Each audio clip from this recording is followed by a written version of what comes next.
Hello and welcome to a brand new episode of The Den. It's Friday, you get your weekly gaming fix right here on NDTV Hop Live. My name is Ragmathu Ramdev and we've got a very action-packed episode for you because we're going to be discussing games and more games. Usually, in the last couple of weeks we've discussed different kinds of hardware, various problems in the video game industry, but today we're back to our good old roots of gaming.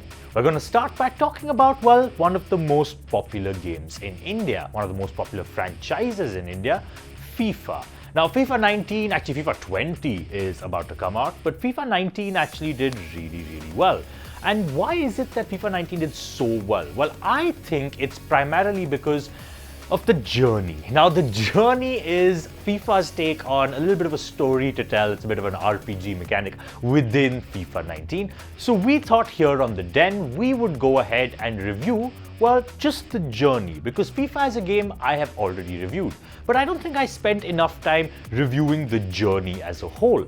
Now, it's not just FIFA 19, this is from FIFA 17, 18 and 19. Since the journey is a three-part series, we're going to review Alex Hunter's story. We're also going to be talking about a new genre taking over gaming called the Auto Battler.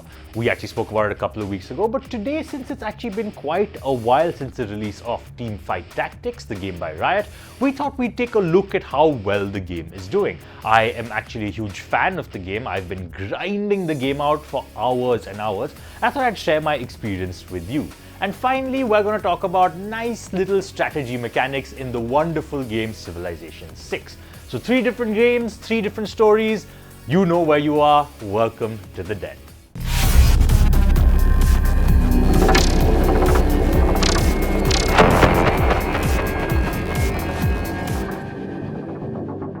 So let's start off The Den by talking about Alex Hunter's journey, or the story mode in FIFA 19.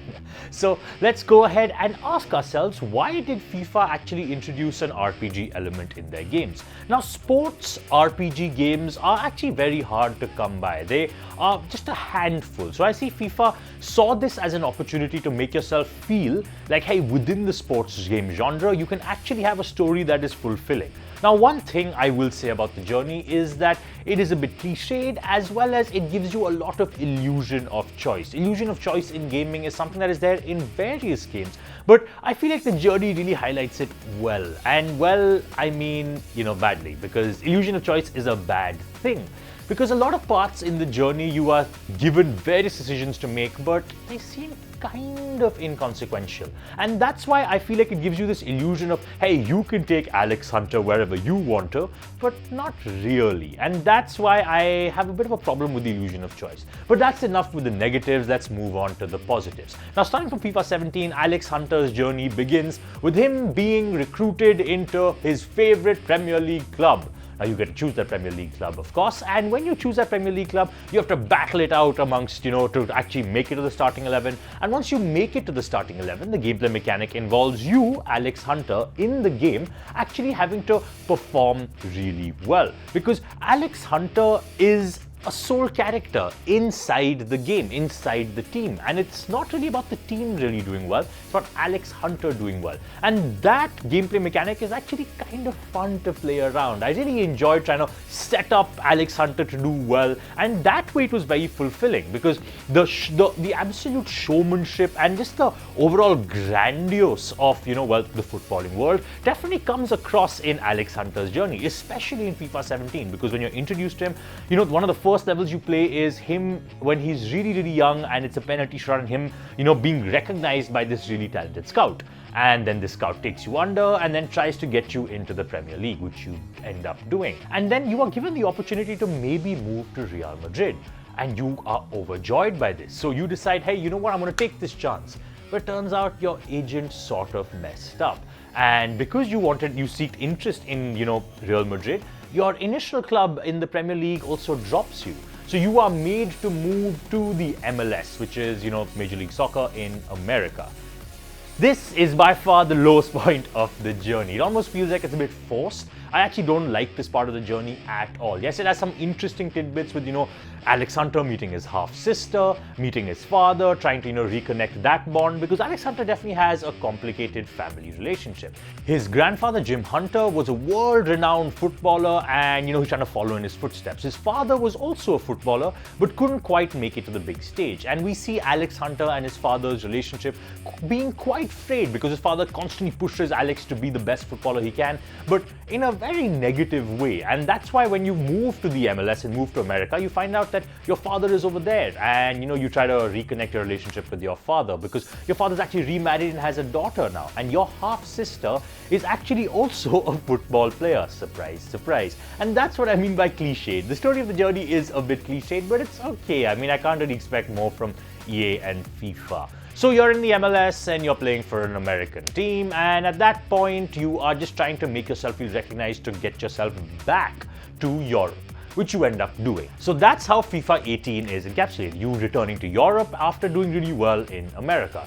Now FIFA 19 takes off from exactly that point. And in fact, FIFA 19 is really interesting because you get to play as 3 characters. You get to play as your half-sister, Alex Hunter, or, well, your friend. So FIFA 19 allows you to play as 3 different characters. It's really interesting to see those 3 different characters, and you can take them in 3 different routes. So what's really interesting about the mechanic of off the field, right? Because there's a lot of off the field play you do when you're playing the journey. So of course, there's a lot of training, there's a lot of mini-game exercises that you have to pass if you want to make it to the starting 11. But also it's important to remember that you also have a life with the media. The way you respond to the media is sort of how you influence your fans or your place in the team. If you have a cool personality, a very relaxed, cool personality, you don't have that many followers. The fans don't really like you that much, but your manager loves you. If you have a fiery personality and keep trash talking, well, the fans love you, but your manager doesn't like you so much. So it's this interesting play you have to make, and that's why the journey overall is actually a welcome addition to, EA's FIFA. EA's FIFA is a huge behemoth in the industry, and I still enjoyed the fact that there was some amount of story element in it. I know that FIFA 19 is the final chapter of Alex Hunter's story, and I actually liked it. As someone who is a heavy critic of FIFA and definitely doesn't like the kind of things EA gets away with FIFA, because FIFA for years hasn't had to adapt. It just replicates the same formula again and again and still sells really well. And I don't like that formulaic, complete mass production of a game year after year without any changes. So the journey for me was a nice little, it tasted nice. It was like a overall, if FIFA is an overall bitter dish, this is the little bit of sweetness that comes in the end. So I enjoyed the journey. Please let me know if you liked the journey and what kind of character you made Alex Hunter. Write to us on the email ID given below, and we will definitely include you in our next episode. Stay tuned, because after the break, we're going to be talking about a brand new genre that's taking over gaming.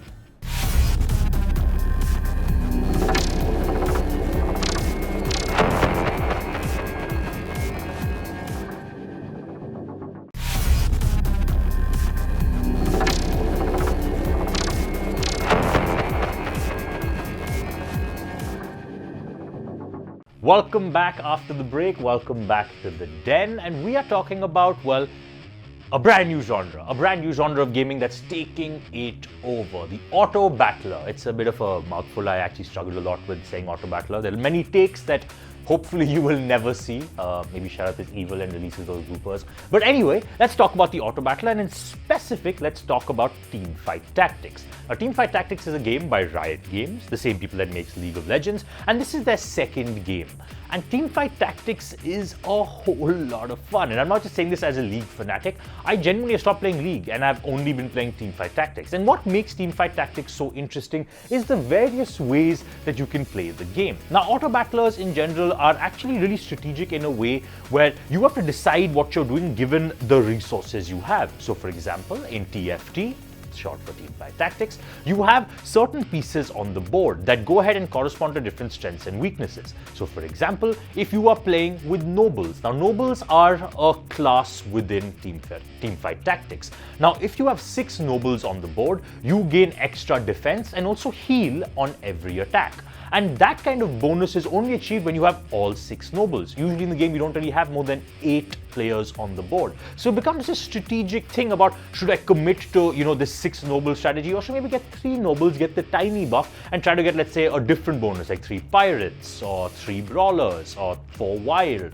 And if the terminology is something you're not really understanding right now, I really suggest you just jump into the game, because unlike League and unlike other complicated games that exist, that have massive fan bases, TFT is really, really easy to get into. Yes, people who play League have a slight advantage because the characters are the same, but the style of battle and the style of game are completely different. So if you actually like games that involve a certain kind of strategy and RNG, then you will definitely like this game. RNG, of course, refers to luck, because this game is a bit based in luck, but I honestly feel it is still a game of skill, because given what pieces you have to go ahead and try to, achieve victory. And there are 8 people on the board, and if you have about 4, if you just end up in the top 4, that is a victory. I, of course, come first all the time, but I feel like I'm a TFT prodigy. Humble bragging aside, if you need any help with TFT, there are several YouTube channels, like from major League of Legends, ex players that actually have really good tutorials for, teamfight tactics. One example I can give you is this man called Skara, who actually has done really good introductory lessons to teamfight tactics, as well as different comps you can run, and it will definitely get you hyped for the game. And that's why I think even if you are remotely interested, because right now you're probably seeing various teamfight tactics games being played right now, somewhere. And if you think this game looks fun, definitely try it out, because the auto battler genre is taking over completely. So if you actually are interested in teamfight tactics and you actually have a somewhat interest in the auto battler genre, definitely check it out, and you can add me. I'm on the NA server. My name is the Dreamatorium, like I haven't said in a long time. And if you actually enjoy the genre, trust me, you will definitely love Teamfight Tactics. One of those games where you don't realize how much you've played already. And they've introduced recently their ranked system. Recently being like, today is Friday, so literally like 3 days ago, they introduced a ranked system. And the ranked system definitely adds a certain kind of gravitas to, the game, because you want to know how good you are and compare yourselves with everyone else. The way the ranked system works is that there's several divisions, starting from iron to bronze to silver to gold to platinum to diamond to master to grandmaster and finally challenger. Now, that's a huge tier list, and since it's just been launched, don't feel discouraged if you're still stuck in iron or bronze. You will definitely climb if you keep playing the game. It's just one of those things that the more you play, the better you get. So definitely check out Teamfight Tactics, and if you have any other questions, about the auto battle genre or Riot games or, maybe League of Legends, write us an email ID below. This is definitely a show where we will get back to you about all your gaming queries. We will try and answer all your gaming needs and try to fulfill all your gaming needs. Because stay tuned, after the break, we're going to talk about, more gaming stuff. Strategy game, Civilization.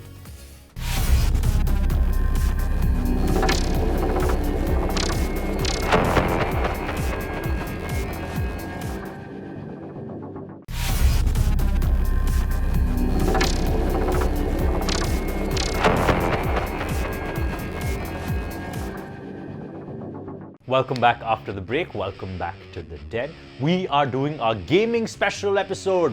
All episodes are gaming specials because, this is a gaming show. And now we're talking about a strategy game, Civilization. Again, I have spoken about Civilization before, but the reason I'm bringing it up again is because I recently replayed it. Wow, what a game. And I specifically want to talk about, just the way you win in Civilization 6. Specifically talking about culture, specifically talking about religion, and specifically talking about science. So for those of you that aren't aware of how you win in Civilization, there are various ways and various conditions that can be met. So for example, if you're trying to win through military, then it's called the domination victory, and you have to take over, I think, 2/3 of the capitals of other cities, as well as own a certain percentage of landmass on the map.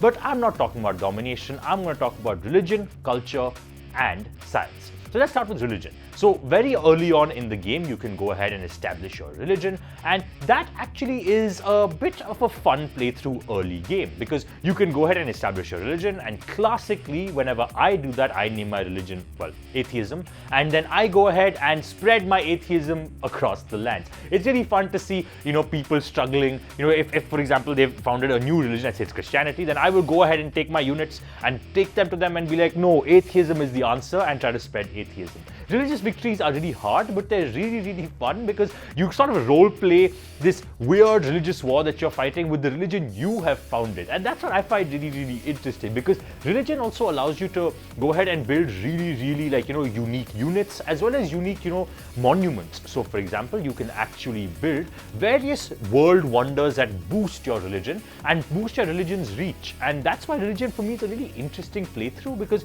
it allows you to go ahead and actually tie it with something else. So religion on its own is never a good victory to go for solely. It's always good to do religious and military, for example, or religion and culture and stuff like that. And I really like the way it ties in with other forms of victory. So that's why religion is an interesting playthrough to do, but I think the better playthrough to do is culture. Now, cultural victories for me are actually really, really fun to play, because they basically force you to make your land the most attractive land to come ahead and visit. You win when you gain dominant culture over other people on the map. How do you do that? Well, you do that by building world wonders. You do that by having great works of art and music and literature all housed in your land. You do that by actually constructing seaside resorts in absolutely beautiful places on your land, and you just force people to come to you. And especially late game, when you have satellites and when you build the Eiffel Tower, and just generally when you have more of outreach with social media, you can generally dominate the game with culture. And for me, culture is really fun to play, because I feel like strategy games always default to military victories. Okay, let's see how big an army is and let's go ahead and invade.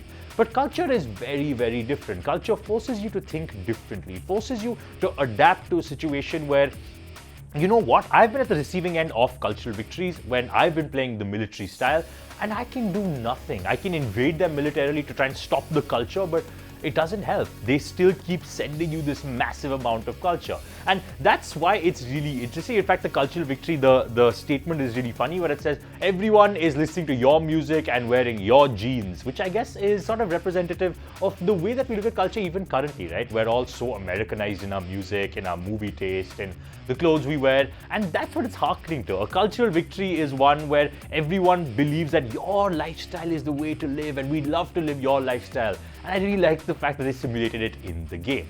And finally, science. How do you win with a science victory? Now, this for me is actually the most niche and the most, weird way to play the game. You ignored everything else, you just dominate in science, and you go ahead and, land on the moon, you go ahead and send a rover to Mars, and then you go ahead and finally land on Mars. And once you do all three things and start a colony on Mars, you win the science victory. This is definitely the weirdest way to win, but I really like it because it comes out of nowhere. One of my favorite victories in Civilization 6 against an opponent was literally very secretly not developing my culture, not developing my religion, but just advancing in the tech tree really, really fast.